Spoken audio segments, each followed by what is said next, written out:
Hey, salut à tous, c'est Alex. Alors aujourd'hui on se retrouve sur une nouvelle vidéo. On va faire un petit peu de trajet tranquille.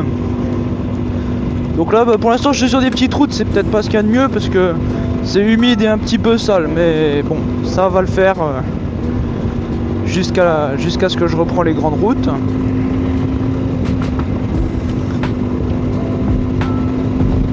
Donc comme d'habitude, hein, on va faire un petit trajet, de la musique en fond.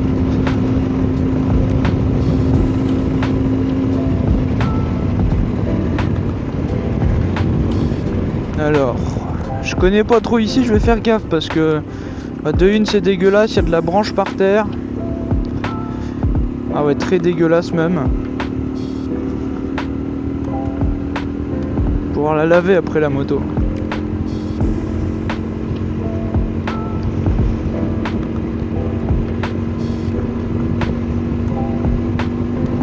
Ce qui est bien, c'est que quand c'est comme ça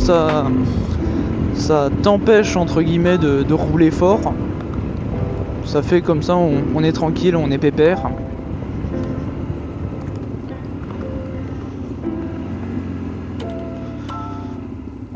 Toc, on se met là, je vais pas serrer à droite parce que c'est tellement dégueulasse. Voilà.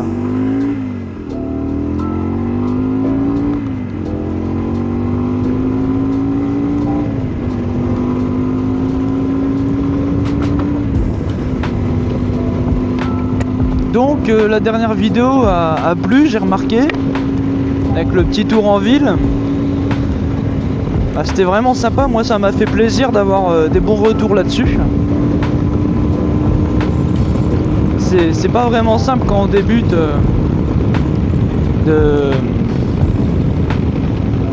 faire des belles vidéos, mais ça avance petit à petit. À force, je vais sortir des vidéos de plus en plus qualitatives.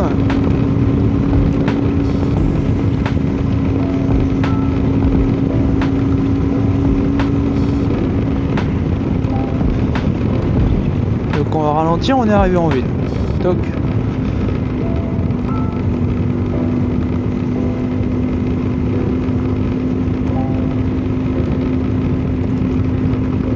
Donc une question qui a été donnée par un abonné, c'est quelle était la musique en fond de ma dernière vidéo.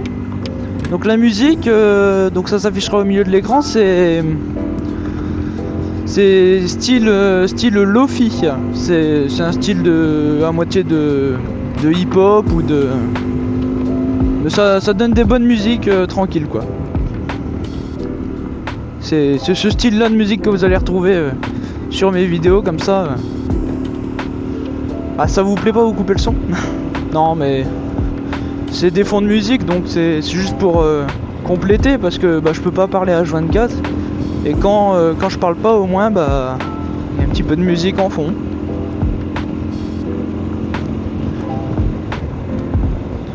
Petite usine abandonnée là.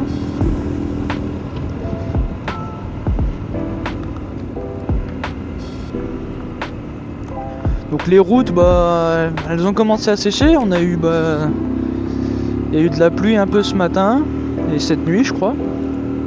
Et là, ça a commencé à sécher, donc je me suis dit, je vais sortir la moto, je vais faire un petit tour et on verra bien ce que ça donne. Putain, un deuxième véhicule de pompiers que je croise. Alors soit il y a un rassemblement de pompiers, ou soit il y avait un problème. Bon, un lundi, ça m'étonnerait.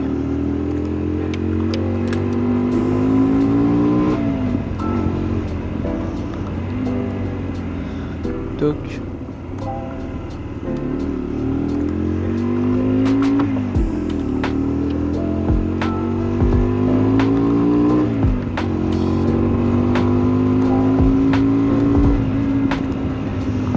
Ah, elle pétarade, je sais pas si ça s'entend au micro, mais des fois elle lâche des petits coups bien sympathiques.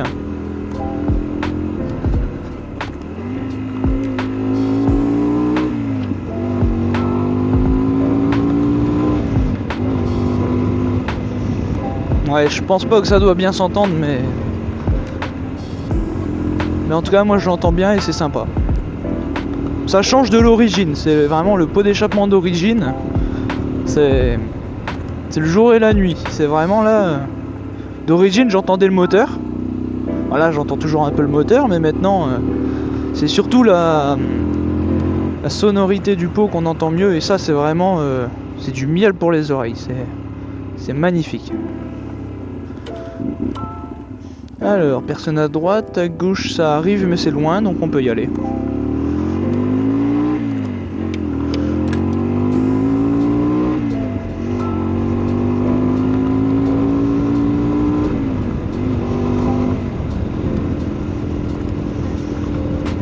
Puis ce qui est bien, c'est que le pot, quand on force dedans, il fait du bruit, mais dès que tu roules tranquillement, là, tu vois, je suis à 50 à peu près, à 5000 tours, en 5ème, donc la plus haute vitesse, c'est une boîte 5. Et bah, je fais pas énormément de bruit, je suis pas là à réveiller tout le monde, ou à faire chier le monde, quoi. Là, je vais, hop, un rapport en bas, et là, je remets, bah... Et là ça gaz déjà un peu plus quoi. Bah ça reste une 125, faut pas s'attendre à une accélération de 600, même si j'ai le gabarit de la 600. J'ai le gabarit, j'ai presque le son, en vrai ça fait un beau petit son, presque une 600, une 400 d'origine. Mais en accélération c'est totalement autre chose. Parce qu'il est normal après quand même. Mais pour débuter c'est une bonne moto. C'est vrai que ça commence à faire vieillot un peu les compteurs et tout. Mais bah, ça reste correct, hein, il n'y a pas besoin de plus. Le seul truc qui manque dessus ce serait une jauge à essence. On a un voyant réserve mais on n'a pas de jauge. Donc la jauge oui c'est le seul truc qui manquerait à cette moto. Ça devrait être compliqué à adapter parce que va percer le réservoir et tout. Moi je le ferai pas. Mais faut se mettre en tête si une injection, en tout cas là j'ai eu la réserve la dernière fois, j'étais à 380 km à peu près sur le compteur journalier. Bah 380 km avec le plein c'est vraiment pas mal. Par rapport aux autres 125, tu prends un Roadster, un KTM Duke 125, une Z 125 ou la Yamaha, et bah tu fais peut-être 250 à aller 300 grand max. La Yamaha apparemment elle consomme un peu moins aussi que les autres, elle fait aussi presque 400 apparemment. Mais ça n'empêche pas d'avoir des motos bien. Après ce que je trouve dommage c'est que la Z, moi j'avais donc une Z 125 avant qu'on voyait sur mes premières vidéos. Donc la Z elle était un peu petite, on était vraiment très recroquevillé sur l'avant et voilà, le guidon était moins large, là j'ai un guidon très large. Hein. Mais n'empêche, je regrette pas cette moto pour autant. Même si par moment bah, la Z c'était bridé à 117 km/h, bah, c'est le max à peu près des 125. Là celle-là elle prend 125 compteurs grand max en descente avec le vent dans le dos. La Yamaha, la sportive de chez Yamaha est donnée pour 130. Je sais pas si c'est vrai ou pas, mais c'est ce qui est donné. Donc c'est vrai que la Z fait partie avec la Suzuki, la GSX-S 125, le Roadster, qui les deux là sont parmi les motos 125 les plus lentes neuves. Parce que si tu prends une 125 des années 80, oui, bah, du 4 temps en tout cas, parce que du 2 temps c'est pas comparable. Eh, il va vite le tracteur là. On est à 80 là. Ah c'est sympa ça. Mais voilà, du 4 temps ça permet vraiment d'avoir déjà une sonorité mieux que le 2 temps. Moi le 2 temps par exemple, c'est bien, ça a de la patate, ça va vite. Mais le 2 temps ça fait un bruit strident, c'est... Ah il y en a ils aiment, hein. Il y en a ils jurent que par ça, mais moi non, c'est pas pour moi.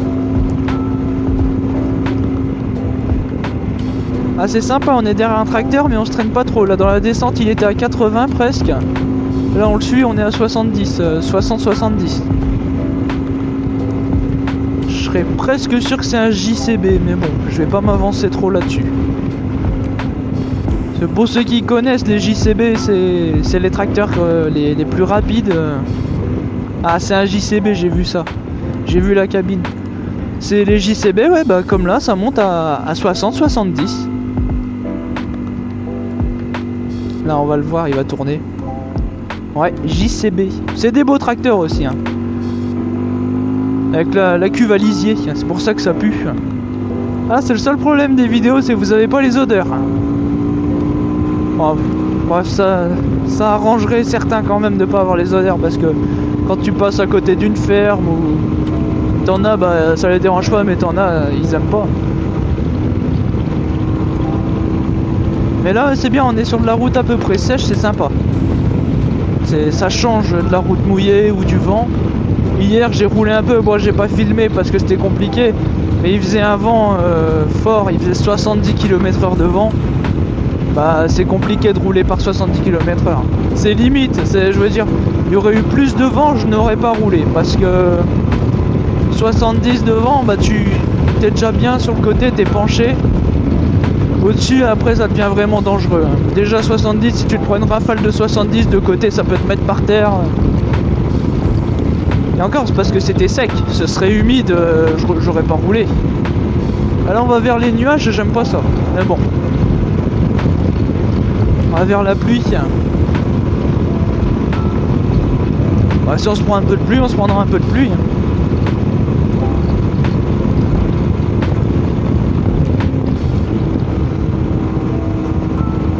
Mais oui, comme je disais, pas besoin d'aller fort, les routes sont un peu humides.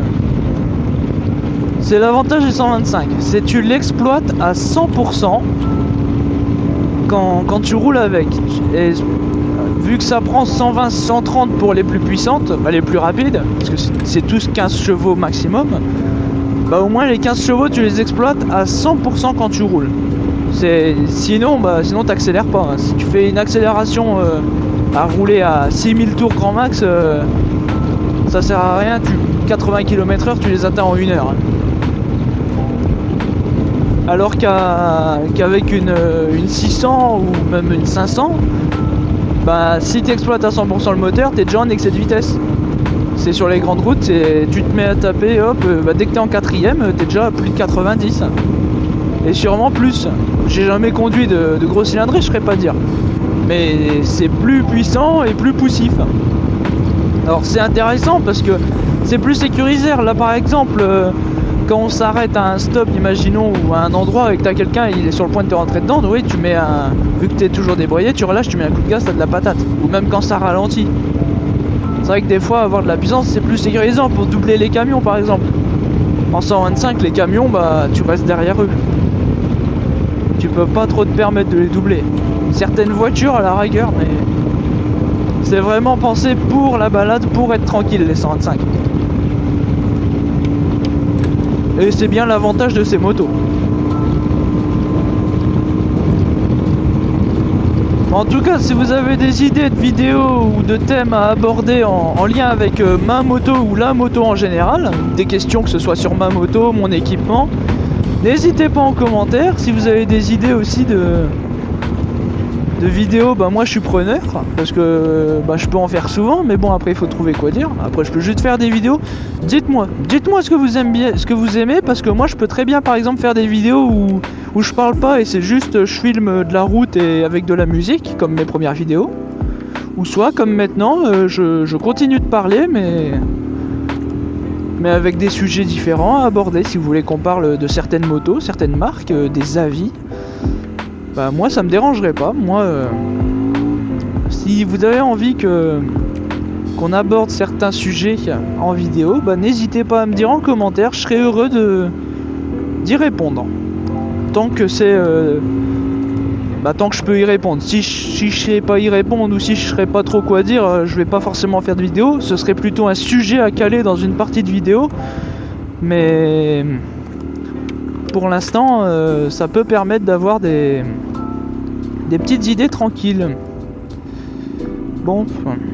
Ah bah un coup il veut aller à droite, un coup il veut aller à gauche. On va se méfier. Bon. C'est pas simple, hein.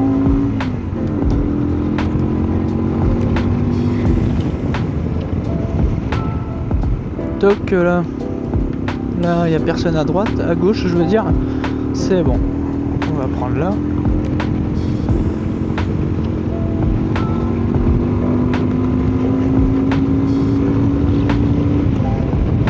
Alors, toi tu passes pas, hein. Je suis là. On va se méfier parce que bon, c'est pas le jour pour se faire couper la route.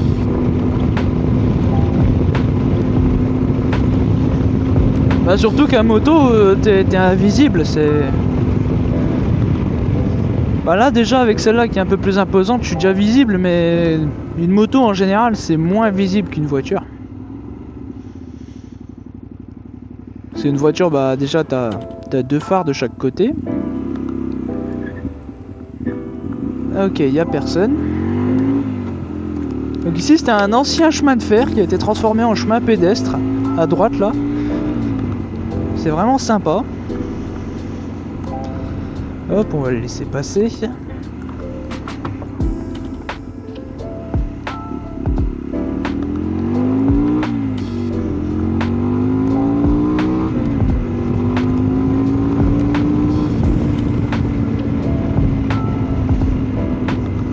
Donc il y a encore quelqu'un.